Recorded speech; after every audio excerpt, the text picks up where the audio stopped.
गरीबी में आपको कैसे पाला है, तो अपना निवाला तक एक माँ अपनी औलाद को खिला देती।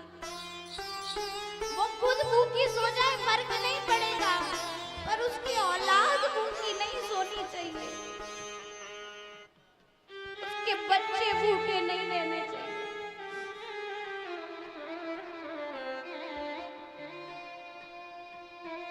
आप लाख धन दौलत कमा लो, आप बंगला कोठी बना लो, अगर आपके माँ बाप खुश नहीं है तो वो धन दौलत कोई काम का नहीं।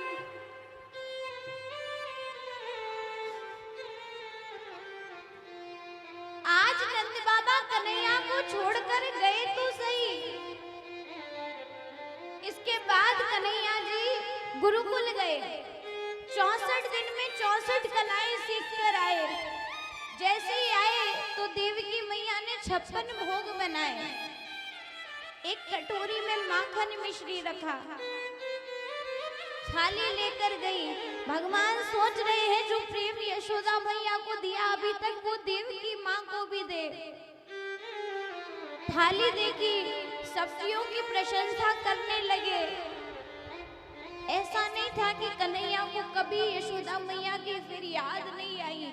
जैसे ही माखन मिश्री देखा, कन्हैया जी रोने लगे।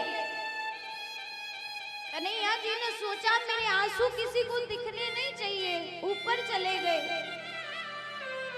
देवकी मैया ने वासुदेव जी से कहा, बोले कन्हैया हमारे पास ज्यादा रहा नहीं, मैं नहीं जानती इसको ये क्यों रो रहा है। उद्धव जी को बुलाया जो भगवान के मित्र थे, उनसे कहा उद्धव जाकर देखना कन्हैया क्यों रो रहा है। जैसे ही उद्धव जी गए, उद्धव जी कहते हैं प्रभु आप क्यों रो रहे हो। बोले उद्धव आज मैंने थाली में माखन मिश्री देखा। उद्धव मुझसे ब्रज भुलाया नहीं जा रहा, मैं अपना वृंदावन नहीं भूल पा रहा हूं। उद्धव मुझे माँ यशोदा की बहुत याद आती है। उद्धव मुझे नंद बाबा की बहुत याद आती है, मुझे गोपियों का माखन याद आता है, मुझे सबकी बहुत याद आती है। उद्धव तू जाकर माँ यशोदा को ये सूचना देना कि उनका कन्हैया उनको भूला नहीं है। उद्धव जी वृंदावन आए तो अपना पटका, अपना मोरपंख लगाकर उद्धव जी को भेजा।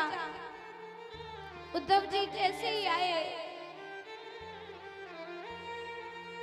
गोपियां ग्वाल बाल सब उद्धव जी के पास गए कि शायद कन्हैया आ गया।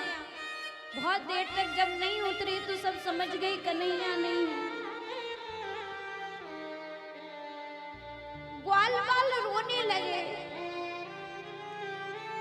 उद्धव जी ने कहा ग्वाल बालो क्यों रोते हो। बोले बताओ हमारा कन्हैया कैसा है, क्या वो हमको याद करता है, क्या वो मथुरा का राजा बनेगा तो हमको याद नहीं करेगा। उद्धव जी कहते हैं नहीं नहीं, तुम्हारा कन्हैया तुमको बहुत याद करता है, तुम क्यों रो रहे हो। वो ग्वाल बाल कहते हैं, बोले उद्धव हमारे आंसू तो कुछ नहीं है, तुम उस गाय को देखो जिस गाय के पास रोज कन्हैया आता था, जिस गाय को कन्हैया खिलाता था, उस गाय की हालत देखो, उसके आंसू देखो। जिस दिन से कन्हैया गया है उस गाय ने घास का एक तिनका नहीं खाया।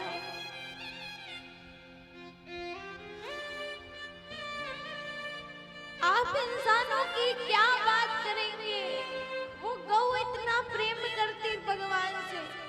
बोले जब कन्हैया था तो ये बछड़ा हुआ था, इस बछड़े को कन्हैया बहुत खिलाता था, अब इस बछड़े की हालत देखो। उद्धव जी समझा रहे हैं पर समझा नहीं पा रहे हैं। उद्धव जी कहते यशोदा मैया का घर बता दो। बोले उद्धव ये जो पानी आ रहा है ना इसके सहारे चला जाना, क्योंकि वो खुद नहीं आया, उसने संदेशा पहुंचा है। तो बोले अरे क्या तुमको पता नहीं, तुम्हारे यहाँ रिवाज नहीं है कि स्वयं जाकर किसी अतिथि को रास्ता बताना चाहिए? बोले रिवाज तो है उद्धव, पता तो है, पर नंद बाबा यशोदा मैया को देखने की हिम्मत हम में नहीं है, हम उनको नहीं देख सकते।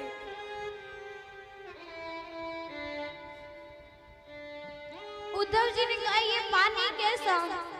बोले जिस दिन से वो छलिया गया है ना उस दिन से यशोदा मैया खाली पल में को हिला रही है और आंसू बहा रही है, ये उनके आंसू है। उद्धव जी गए महाराज। जैसे ही उद्धव जी ने जाकर देखा तो आज यशोदा मैया के घर में कोई स्वच्छता नहीं। यशोदा मैया बेटी है, नंद बाबा तो पहचान में नहीं आ रहे। उद्धव जी ने बताया मैं कन्हैया का मित्र हूँ। तो बोले कन्हैया नहीं आया, मित्र को भेजा है वो नहीं आया। उद्धव जी को खिलाने पिलाने की व्यवस्था तक नंद बाबा ने दूसरे के घर में की। यशोदा मैया की रसोई में जाले लग गए, अर्थात ये पता चलता है कि जिस दिन से कन्हैया उनको छोड़कर गया यशोदा मैया ने घर में कुछ बनाया ही नहीं।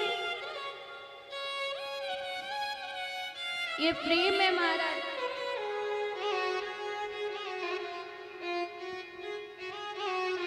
उद्धव जी यशोदा मैया को समझाते हैं, और माँ तो माँ होती है ना। कहते हैं तू कितनी